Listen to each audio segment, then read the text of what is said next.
भाजपा की लिस्ट मोदी और राम लहर के नाम पर विश्वास से भरी है पार्टी। 51 में 44 मौजूदा सांसदों को दिया गया टिकट। उत्तर प्रदेश में प्रत्याशियों की पहली सूची में भाजपा ने राम लहर और मोदी की गारंटी के बूते आत्मविश्वास से लबरेज होने का संदेश दिया है।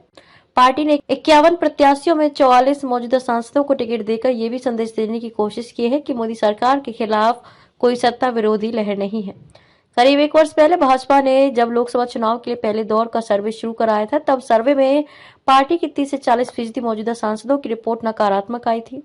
सर्वे रिपोर्ट मिलने के बाद चुनाव में बड़ी संख्या में सांसदों के टिकट कटने की आशंका जताई जा रही थी। यही नहीं, केंद्रीय नेतृत्व की ओर से कराए गए सर्वे में भी सांसदों की जमीनी रिपोर्ट ज्यादा अच्छी नहीं थी।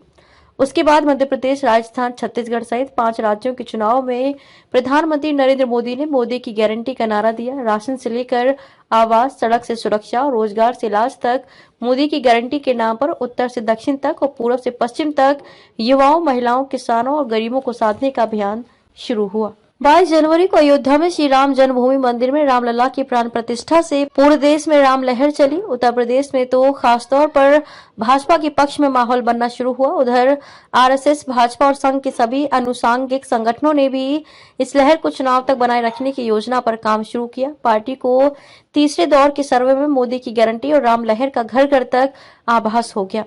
इसी के बूते पार्टी ने 51 में से 44 मौजूदा सांसदों को प्रत्याशी बनाने और हारी हुई 4 सीटों में से 3 पर हारे हुए चेहरों पर ही दांव खेलने का जोखिम उठाया है। पार्टी ने विपक्षी दलों को संदेश देने की कोशिश की है, विकास और विरासत को सम्मान के दम पर वह यूपी में फिर एक बार बड़ी जीत हासिल करेगी। जानकार बताते हैं कि जिन 44 सांसदों को फिर से टिकट दिया गया है, उनमें मुजफ्फरनगर, चंदौली, कन्नौज जैसी सीटें भी हैं, जहां 2019 में जीत का अंतर 6 से 15 हजार के बीच ही रहा था। ये भी है विश्वास के आधार। भाजपा ने मोदी सरकार की विभिन्न योजनाओं के लाभार्थियों का बड़ा वोट बैंक तैयार किया है। पहली सूची में अगड़े, पिछड़े और दलितों की सभी प्रमुख जातियों को प्रतिनिधित्व देकर सामाजिक संतुलन भी बनाया है। भाजपा ने लोकसभा चुनाव से पहले सुबह सपा और रालोद से भी गठबंधन कर लिया।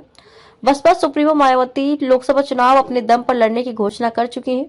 2019 में सपा और बसपा के मजबूत गठबंधन के बावजूद भाजपा ने 49.9% वोट हासिल कर 80 में से 64 सीटें जीती थी। ऐसे में पार्टी को उम्मीद है कि त्रिकोणीय मुकाबले में वे मौके का फायदा उठा लेगी। लखीमपुर और गौतम बुद्ध नगर से भी बड़ा संदेश। लखीमपुर खीरी से सांसद और केंद्रीय राज्य मंत्री अजय मिश्र टेनी के स्थानीय किसान संगठन लगातार खिलाफत कर रहे थे। पार्टी ने तमाम विरोध के बाद टेनी को टिकट देकर स्पष्ट कर दिया है कि उनके लिए जिताऊ और काडर सबसे महत्वपूर्ण है। गौतम बुद्ध नगर में मौजूदा सांसद डॉक्टर महेश शर्मा का गत वर्ष त्यागी समाज ने पुरजोर विरोध किया था। पार्टी ने उन्हें लगातार तीसरी बार प्रत्याशी बनाकर न केवल क्लीन चिट दी है, बल्कि सरकार और संगठन की ताकत के बूते मुकाबले का भी संदेश दिया है।